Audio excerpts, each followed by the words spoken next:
Straight ahead on 12 News, one of Brooklyn Park's best-kept secrets for lunch. Plus, we meet a Robbinsdale man who's carving out his own niche. When you ask, like, what do I love about woodworking, well, this is all I've really ever done. But first, an honor that's long overdue. I know that he would be more than honored to receive it. 12 News starts right now. Hello, everyone, and thanks for joining us. A veteran from Crystal receives an honor that was decades in the making. A Navy Corpsman, John Christensen, was awarded the Purple Heart for injuries he suffered in Vietnam. As Delane Cleveland reports, it was an exciting honor that was 47 years overdue. It's a huge honor. You can't measure it. The Purple Heart is awarded to members of the armed forces who suffer wounds in combat. The Purple Heart is one of the most honored medals that you can earn in the service. It's also the oldest medal awarded by George Washington for valor. Hospital Corpsman John Christensen earned his Purple Heart on March 20th, 1970. He was in Vietnam, and he was in a tent with a bunch of other guys. And they were sitting in a circle, probably on their time off visiting. What happened next, according to John's wife Angie, is that his tent was hit with friendly fire. He got shrapnel in his back, and a guy about maybe 3 feet away from him got hit and died right there. It was an injury that affected John from that day forward. Yet for decades, he never wanted to apply for the Purple Heart he deserved. Because it was friendly fire, he didn't know if he'd get it or not. For many Vietnam veterans, most of us didn't talk about our experience. It's a period of their lives many chose to forget about. We got the feeling when we got home that they not only didn't care about what we did, but were disrespectful for the sacrifices in the service. But in recent years, Don Fernstrom says more are opening up and getting the recognition they deserve, which brings us to today. Unfortunately, we cannot hear from John today. 47 years after being injured and nearly a year after his death, Angie Christensen received the long overdue honor on John's behalf. I just want to say thank you. I feel very honored that I'm able to receive this for John. While John may not have been physically present to receive his Purple Heart, it's a symbol that will live on forever as a token of the sacrifice he made. I know that he would be more than honored to receive it, and for me to be able to receive it for him, I think that's an honor, and he knows that. John filed the paperwork to receive the Purple Heart from his hospital bed at the VA hospital in Minneapolis before he died last year. And Mike and Alex, Angie plans to keep it in a glass case along with his other medals at her home in Crystal. All right. Nice story. Thank you. Delane. Students who attended ITT Tech will likely be out tens of thousands of dollars. The for-profit college abruptly closed all its campuses Tuesday, including the Brooklyn Center location. ITT says the decision was due to sanctions by the U.S. Department of Education, including banning new ITT students from receiving federal aid. ITT has been under investigation for allegations of fraud, deceptive marketing, and steering students into predatory loans. According to state higher education officials, ITT students who paid cash or secured private loans will lose about $30,000 on average. That's because their credits likely won't be accepted by another school. Maple Grove police say they are getting closer to making an arrest following a series of burglaries. 14 residential burglaries have occurred over a period of several weeks in July and August, primarily at homes off County Road 30. They say they usually happen in the middle of the night, and in many of the cases, the burglar or burglars gained access to homes through a garage door opener left in an unlocked car parked in the driveway. The crimes recently led to alerts on social media. Now police plan to hold a community meeting next week. And it's going to give our police department staff an opportunity to get face-to-face with our citizens out there to tell everybody what we've been seeing, how it's been occurring, where it's been occurring, where we sit with the evidence in these cases, and most importantly, how we can continue to work together to solve this crime together and apprehend these people who are doing this. The community meeting will be held Thursday, September 15th at 6:30 p.m. at the Maple Grove High School auditorium. And we will likely never know what caused a fire that destroyed a house in Maple Grove last month. The fire started in the garage in the 7700 block of Garland Lane North. The Maple Grove Fire Department and the insurance company weren't able to determine the cause because there were several items in the garage that could have caused that fire. Maple Grove City Council has approved preliminary plans for a second Hy-Vee grocery store. The Iowa chain owns land at a site south of Highway 610 and east of Maple Grove Parkway. Besides a grocery store, the Hy-Vee plan includes a restaurant, gas station, and pharmacy. It also plans to sell part of the 20-acre site to a developer to build housing. Earlier this year, the Maple Grove City Council approved a Hy-Vee store in the southwest part of the city. No construction date is set yet for that store. In Golden Valley, the City Council has given preliminary approval to a lodging tax that would be used to market and promote the city. Golden Valley has been working with St. Louis Park to set up a joint convention and visitors bureau. A lodging tax of up to 3% of gross revenues would affect two hotels currently located in Golden Valley, Ramada and Holiday Inn Express. It's estimated the tax would generate $154,000 a year for Golden Valley. Having a good turnout at local blood drives is critical for those who depend on regular blood transfusions, such as those with the hereditary disease, sickle cell anemia. During this Sickle Cell Awareness Month, Memorial Blood Centers and North Memorial Medical Center are spreading the word about the importance of African Americans giving blood donations. Sickle cell anemia affects about 1 in 500 kids in the African American community, and when blood transfusions are needed, it helps to have an ethnically compatible match. To have the closest matches, it gets back to the genes and the genetics and how we pass things down. And the closer we are in ethnicity to each other, the more likely we're going to have the best matches. Sickle cell disease produces misshaped red blood cells that can reduce oxygen flow. Coming up, one of the best kept lunch secrets of Brooklyn Park. And later in sports, Armstrong takes on Maple Grove in an early season girls swimming meet. But first, a break from the rain. Expect some rare sunshine on Thursday. We'll be right back.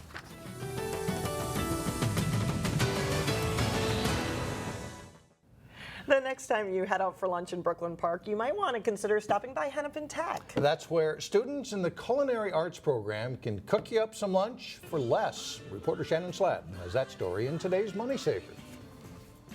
I think we're in pretty good shape. Hennepin Tech is home to what's maybe the best kept secret for lunch in Brooklyn Park. And then you're going to put your dressing on and then sprinkle your croutons on top. You're home free. Students in the culinary arts program make a gourmet lunch Monday through Thursday under the watchful eye of Chef Dave Eisenreich. My job here is to give them as close to an experience of working in a real restaurant as we can provide.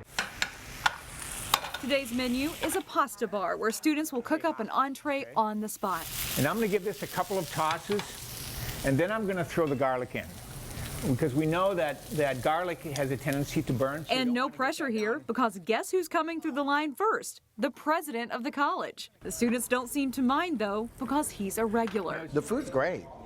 It's great. I love it. The value is good, too. You can order lunches here Monday through Wednesday off a small menu for $10 or less. The reason we keep it small, then the students have an opportunity to do some creativity with the specials. But on Thursdays, if you make a reservation, you can get a 5-course themed meal that can get rather creative for only $16. The first one coming up is from Louisiana. That one is happening on the 15th of this month. And that one is that we're taking reservations for it right now. People from the community are welcome to make this their lunch hotspot. This helps support the learning of our students. Just call ahead to give students a heads up so you can get a great lunch at a great price. It's very affordable, and it's better than doing fast food lunch. In Brooklyn Park, Shannon Slatton, 12 News. And we have some contact information for the dining room posted on our website, that is 12.tv.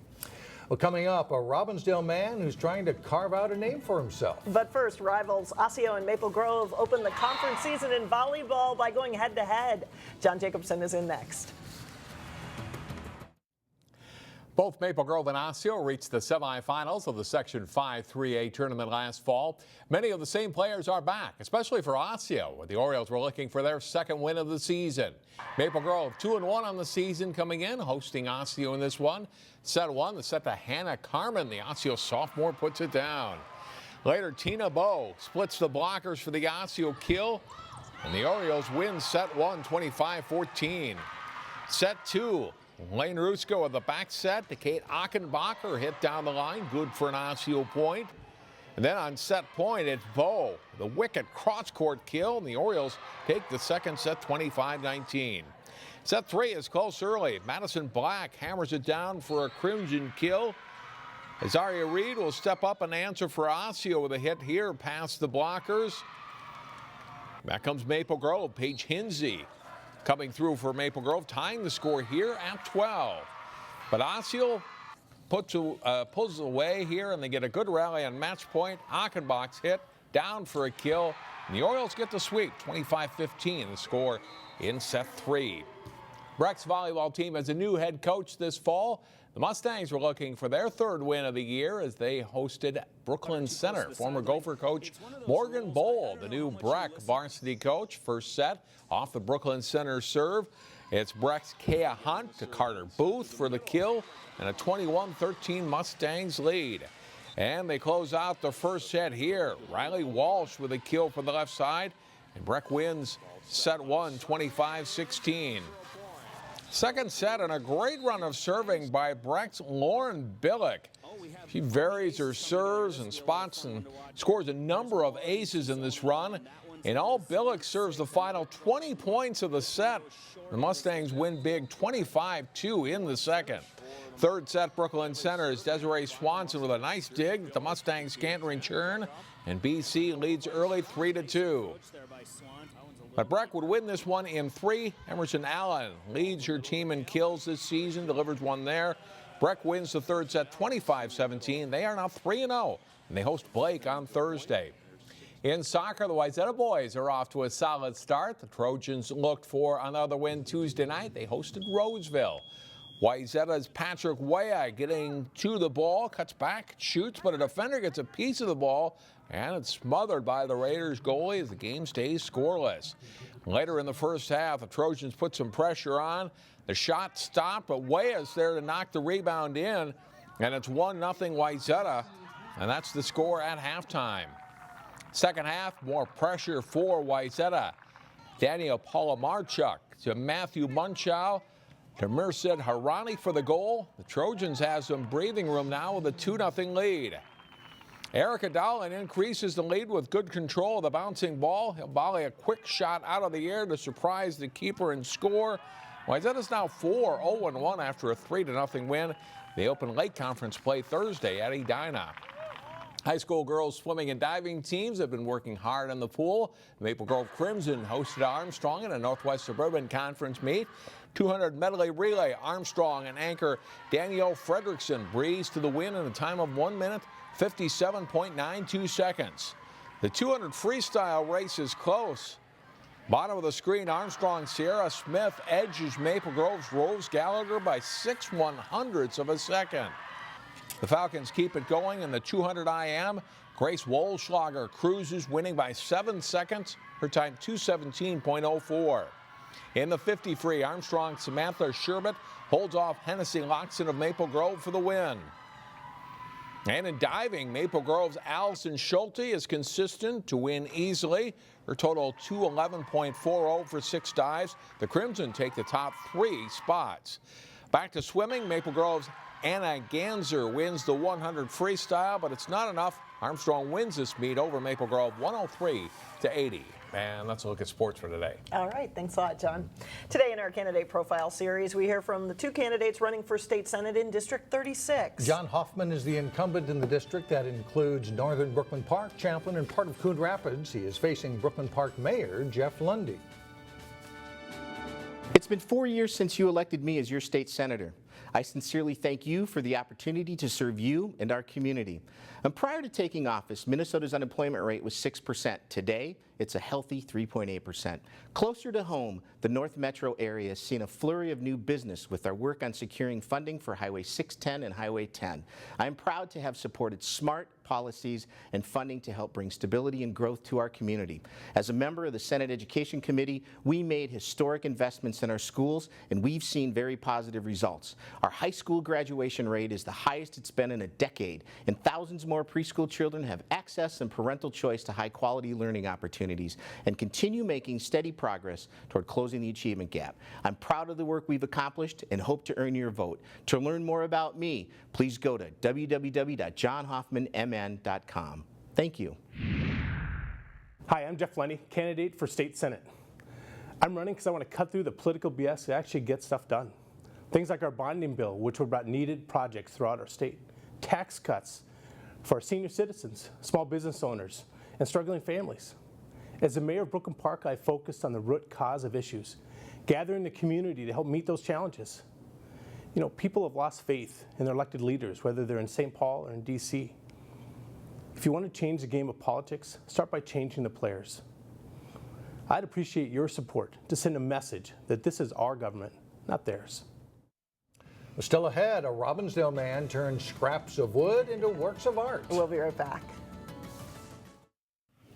Well, finally, a Robbinsdale man is carving out a name for himself in the art world. Jesse Gerhard is a wood carver with a knack for turning old things into something new and beautiful. Here's reporter Sonia Goins. When you ask, like, what do I love about woodworking, well, this is all I've really ever done. This Northeast Minneapolis studio is where you'll find Jesse Gerhard carving out wonderful works out of wood. This kind of work is not easy. It's very dirty. It's very loud. His passion for wood carving started at a young age. So I started woodworking with my father when I was in 8th grade. He now owns a woodworking business called American Craftsman, and he only uses products from the USA. Primer and thread and epoxy and glue and feathers and screws and little metal components that go into everything that we make. Jesse takes discarded wood from flooring and fencing. This is maple flooring. And turns them into art. Being able to take the waste from one product and make it into another one is what I like to do. I make canoes, canoe paddles. Jesse is meticulous and doesn't rush. Producing a paddle will take at least 3 hours. The last step is to apply finish. So this is a finished canoe paddle. Jesse hopes his woodwork will inspire others to be creative and reuse materials. You could go out any time of the day, anywhere in any city really, and find something and make something out of it. Sonia Goins, 12 News. Jesse also served more than 8 years in the Marines, where he also did artwork. Beautiful work, and what a feeling to produce something like that. You wouldn't want to put the paddle in the water. Yeah, it's almost too nice, right? That's all the news for us. Thanks so much for joining us. And we will see you back here again tomorrow starting at 4.